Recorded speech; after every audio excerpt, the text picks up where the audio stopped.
నమస్తే అక్క. నమస్తే. సో రీసెంట్ గా కుక్కట్పల్లిలో లవ్ జిహాద్ పేరిట ఒక అమ్మాయిని చాలా దారుణంగా చేయడం జరిగింది.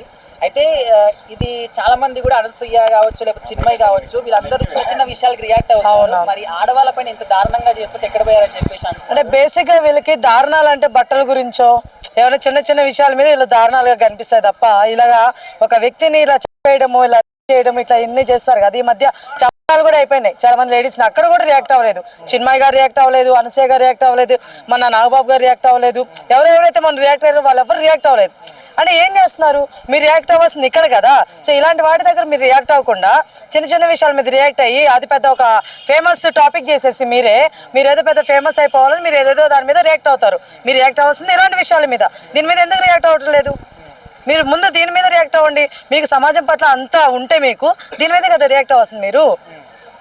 ఇప్పుడు వాళ్ళని కాదు జనాలు కూడా చాలా మటుకు డైలీ ఏదో చిన్న చిన్న విషయాలకి పెద్ద పెద్దగా మాట్లాడుతూ ఉంటారు. రోజుకు ఒక దారుణం జరుగుతుంది ఆడవాళ్ళ పైన. మరి ఎవరు కూడా ఎందుకు మాట్లాడట్లేదు, క్వశ్చన్ చేయట్లేదు అంటారు? ఈవెన్ బేసిక్ గా గవర్నమెంట్ కానీ సమాజం కానీ దీన్ని ఏదైనా ఒక ఇష్యూని ఒక 2 days చూస్తుంది, 3 days చూస్తుంది.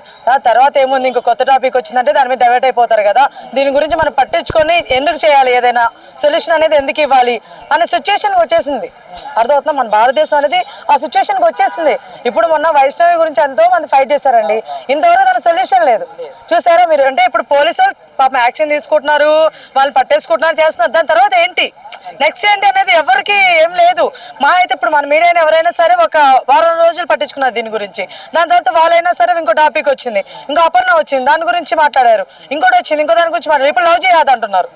అర్థమవుతుంది? అంటే టాపిక్స్ వస్తూ ఉండే కొద్ది వెళ్తూనే ఉన్నారు తప్ప ఎక్కడ కూడా సొల్యూషన్ అనేది అరే దీనికి సొల్యూషన్ దొరికింది అనేది మన వాళ్ళు ఎవరు కూడా ఫైట్ చేయట్లేదు.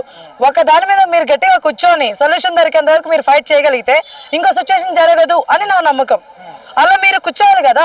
అలా ఎవరు కూర్చుంటున్నారు చెప్పండి? సో గవర్నమెంట్ కైనా సరే సమాజానికైనా సర్లే లైట్లే అని ఫీలింగ్ వచ్చేసింది ఈ రోజు. ఆ ఫీలింగ్ మనం తెప్పించకూడదు. మనం గట్టిగా నిలబడాలి, ప్రతి ఒక్కరు నిలబడాలి. ఇప్పటికీ వాళ్ళు వైష్ణవి గురించి అక్కడ క్యాండిడేట్స్ పట్టుకొని వినాది చేస్తూ ఉన్నారు, బట్ ఎవరు పట్టించుకోవట్లేదు.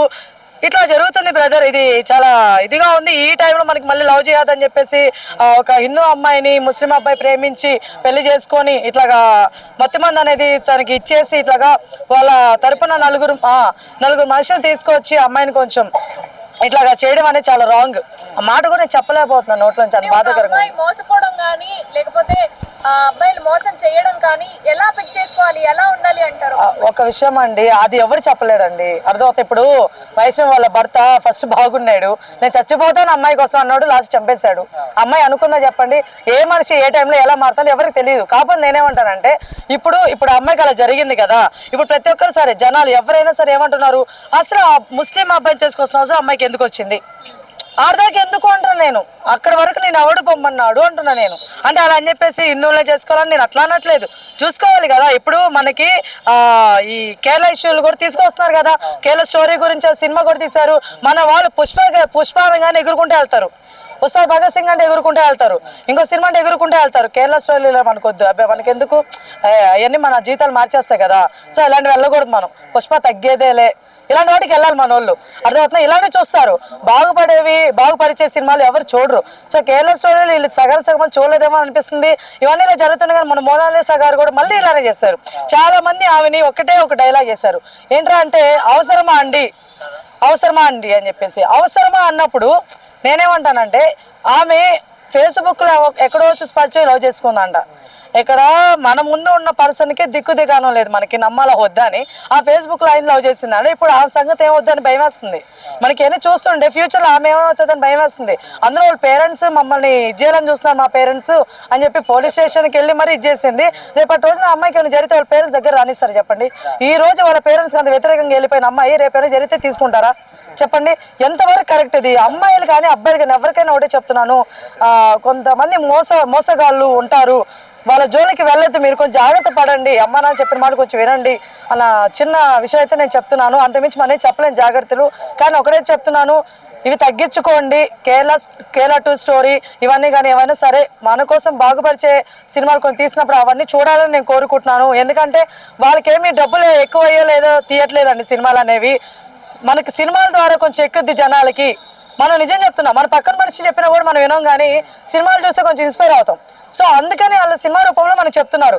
మీరు అవి కూడా చూసి ఇన్స్పైర్ అవ్వకపోతే ఇంకా దేనికి చెప్పండి. సో ఇలాంటి జరగకూడదు అనుకుంటే మనం చాలా జాగ్రత్త తీసుకోవాలి. ఆడపిల్లలు ప్రతి ఒక్కరికి కూడా దయచేసి మీ ఇంట్లో వాళ్ళు చెప్పిన సంబంధాలు చేసుకోండి. కుదిరినంత వరకు ప్రేమ పెళ్ళిళ్ళు అన్నప్పుడు ఇంట్లో దాకా తీసుకెళ్ళండి, వాళ్ళు చూసుకుంటారు, జాగ్రత్త వాళ్ళు తీసుకొని పెళ్లి చేస్తారు తప్ప మీ అందరూ మీరు ఏమంటారు ఓన్గా డెసిషన్లు తీసుకోవద్దు. ఓన్ డెసిషన్ తీసుకోవద్దు, ఇలా బాధపడద్దు, మోసపోయామని చెప్పేసి మళ్ళీ టీవీలకి ఎక్కేసి పరువులు పోగొట్టుకుని ఎందుకు చెప్పండి ఇవన్నీ. సో దయచేసి జాగ్రత్తగా ఉండండి.